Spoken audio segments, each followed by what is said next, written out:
இயற்கை விவசாயம் பண்ணணும்னு நம்ம எல்லாருக்குமே ஆசை இருக்கு. ஆனா எங்க கெமிக்கல் பெஸ்டிசைடையும் ஃபெர்டிலைசர் நிறுத்தினா நம்ம மகசூல் குறைஞ்சிரும்னு ஒரு பயத்தினாலேயே அதை கையில எடுக்காம இருக்கும். இது உண்மைதானே? ஆனா இந்த பயத்தை போக்குறதுக்காகவே இந்த நிதியான்ல ஒரு புது திட்டம் வந்திருக்கு. சோ அதை பத்தி தான் இந்த வீடியோல பார்க்க போறோம். அதுக்கு முன்னாடி இந்த மாதிரி விவசாயத்தில் நடக்கிற கரண்ட் அப்டேட்ஸ், பாலிடிக்ஸ் இல்லனா ஹேக்ஸ் தெரிஞ்சுக்கணும்னா நம்ம ட்ரோன் கார்ன் சேனலை மறக்காம சப்ஸ்கிரைப் பண்ணுங்க.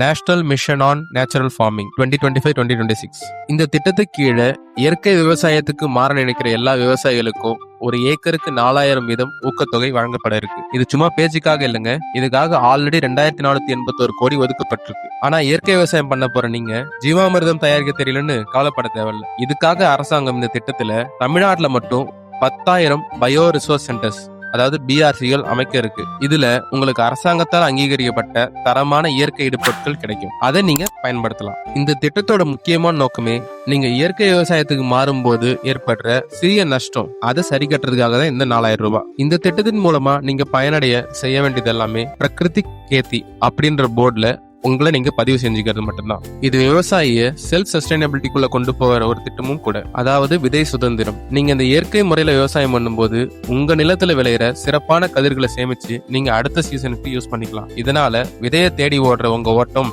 நிக்க வாய்ப்பு இருக்கு. இதுல விவசாயிகளுக்கு பண உதவி கிடைக்கிறது ஒரு சந்தோஷமான விஷயமா இருந்தாலும் நம்ம மண்ணோட ஆரோக்கியம் திரும்ப கிடைக்கிறன்றது தான் அதை விட பெரிய சந்தோஷம். இந்த ஸ்கீமோட முழு டீடைல்ஸ் நீங்க தெரிஞ்சுக்கணும்னா உங்களுக்கு பக்கத்துல இருக்க அக்ரி ஆபீஸ் அணுகி NMNF கிளஸ்டர் பத்தி இன்னைக்கே கேட்டு தெரிஞ்சுக்கோங்க. ஆரோக்கியமான மண், அதிக லாபம். இதை நோக்கி உங்களோட பயணத்துல ட்ரோன் காரன் என்னைக்கும் கூட நிற்பாங்க.